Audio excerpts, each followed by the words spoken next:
مخالفت کرنے والوں سے محبت رکھتے ہوئے ہرگز نہ پائیں گے۔ کیا اپوزٹ ہے اس میں؟ کہ وہ لوگ جو اللہ اور اس کے رسول سے محبت نہ کریں اور آپ ان سے محبت کریں، یہ نہیں ہو سکتا۔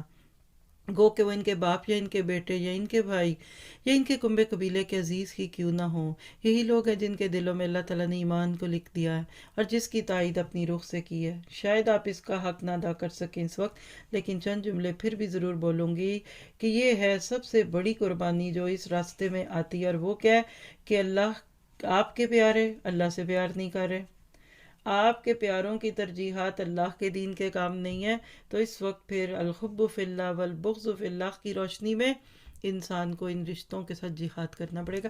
یہ ہے جہاد جو آپ کا اپنی فیملی سے ہوتا ہے۔ سگے بھائی کے گھر شادی ہے، اللہ کی ناراضگی ہے، نہیں جانا آپ کو۔ وہ پھپھو ہیں، وہ خالہ ہیں، یہ پھوپھی خالہ بات کی باتیں ہیں، پہلے میں اللہ کی بندی ہوں۔ آپ کا سگا بچہ غلط کام کرتا ہے اور کہتے ہیں اماں آپ نے وہاں اسٹیج پہ سج کے بیٹھنا ہے اور سارا فنکشن آپ نے دیکھنا ہے، سوری بیٹا جی یہ میں نہیں کروں گی، کرنا ہے آپ جا کے کہیں اور کر لیں، تھوڑے ایک دن کے لیے کسی اور کو ماں بنا لیں۔ یہ جذباتی ٹارچر دیں گے تو دین کے پودے پہ بہار آئے گی، پھر ہمارے گھروں میں آئے گا۔ ہم گونگے شیطان بنے رہتے ہیں، چپ چپ چپ۔ دیکھیے ایک دفعہ ایک جھٹکا دے لیجئے، جو ہونا ہے گھر ٹوٹ جائے یا دین چھوٹ جائے، ایک کام کر لیں۔ جو لوگ گھروں کو بچاتے ہوئے دین توڑے بیٹھے ہیں تو وہ تو پتہ نہیں کل کے کس حال میں ہوں گے۔ تو دعا کیجئے کہ محبتوں کی اس جنگ میں اللہ تعالیٰ ہمیں جرأت دے، ہمیں اس چیز کی فکر لگ جائے کہ ہم اپنے دین کے رشتے کو، اللہ کے رشتے کو بچا لیں، باقی رشتے اللہ خود بچائے گا۔